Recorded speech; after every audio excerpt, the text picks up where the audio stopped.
বাংলাদেশের মধ্য দিয়ে করিডোর চায় জাতিসংঘ এই বিষয়ে কথা বলার জন্য আমাদের সাথে এই মুহূর্তে যুক্ত হচ্ছেন চট্টগ্রাম থেকে অবসরপ্রাপ্ত মেজর ইমদাদুল ইসলাম, নিরাপত্তা বিশ্লেষক। জনাব ইমদাদুল ইসলাম, আপনাকে ধন্যবাদ আমাদের সাথে যুক্ত হওয়ার জন্য।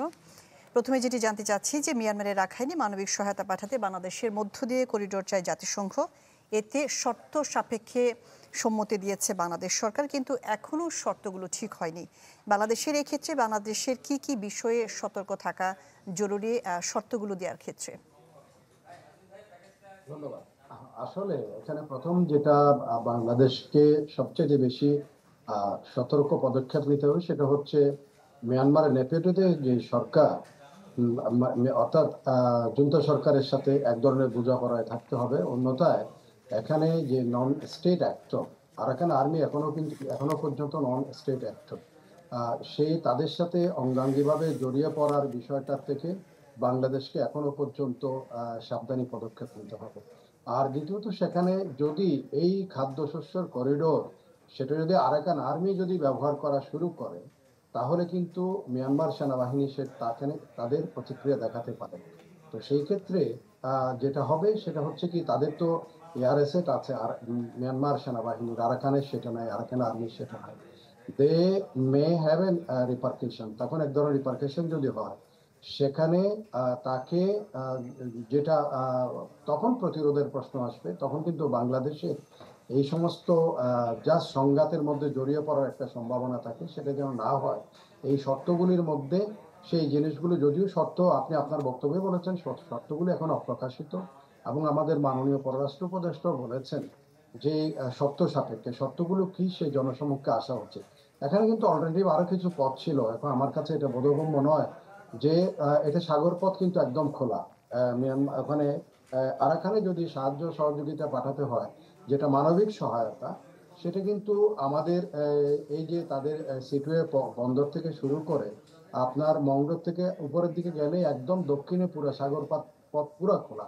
সেখানে কিন্তু তারা ডিভাসিং পয়েন্ট করে জাতিসংঘ নির্বিঘ্নে তাদের জন্য সাহায্য সহযোগিতা পাঠাতে পারত।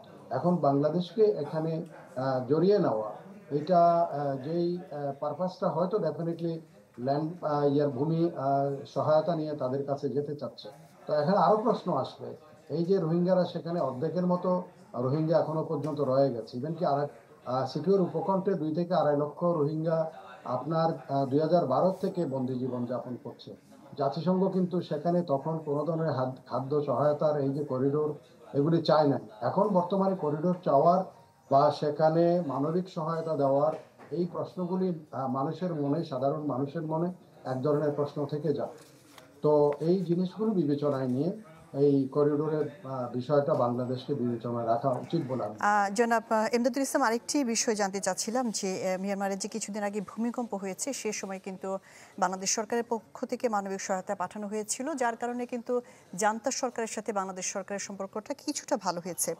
এখন এই প্যাসেজ দেবার কারণে আরাকান আর্মি বা জান্তা সরকারের সাথে যে সম্পর্কের কিছুটা উন্নতি হয়েছে, সেটি ক্ষতিগ্রস্ত হবে কিনা? এটা নিশ্চিতভাবে, কারণ আমাদের মনে রাখতে হবে মিয়ানমার সেনাবাহিনী যুদ্ধরত আরাকান আর্মির সাথে।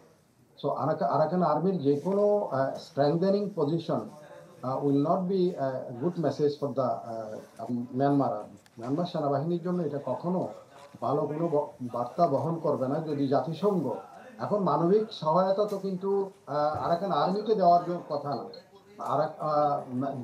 যেটা মানবিক সহায়তা সেটা কিন্তু রাখাইনের সাধারণ মানুষের জন্য যদি হয়, সেটা মানবিক সহায়তা হবে। সেখানে যদি আরাকান আর্মি সেখানে যদি ভাগ বসিয়ে থাকে বা বসায়, বা সেখানে যদি স্টেক হোল্ডার হয়ে যায়, তখন কিন্তু এক ধরনের জটিল পরিস্থিতি সৃষ্টি হবে মিয়ানমার সেনাবাহিনীর সাথে, অর্থাৎ ন্যাপিডোর সাথে বাংলাদেশে। আপনি যেটা বলছেন যে এখানে আমরা definitely it has given a very good evidence. এই যে বাংলাদেশ সাথে সাথে তাদের ভূমিকম্পের সাথে সাথে রেসপন্ড করেছে এবং বিপুলভাবে সাহায্য সহযোগিতা করেছে, রেস্কিউ টিম পাঠিয়েছে, ওষুধপত্র পাঠিয়েছে। This all are having a very positive, ইতিবাচক একটা দৃষ্টি, একটা ফলাফল নিশ্চয়ই আছে। তো সেই ক্ষেত্রে এখন যদি আবার এই যে করিডোর করতে গিয়ে সেটা যেন আমরা হারিয়ে না বসি, এটাও কিন্তু আমাদের মনে রাখতে হবে। জি, ইমদাদুল ইসলাম, আপনাকে অনেক ধন্যবাদ আমাদের সাথে যুক্ত হওয়ার জন্য। মিয়ানমারের রাখাইনে মানবিক সহায়তা পাঠাতে বাংলাদেশের মধ্য দিয়ে করিডোর চায় জাতিসংঘ, এই নিয়ে কথা বলছিলেন ইমদাদুল ইসলাম।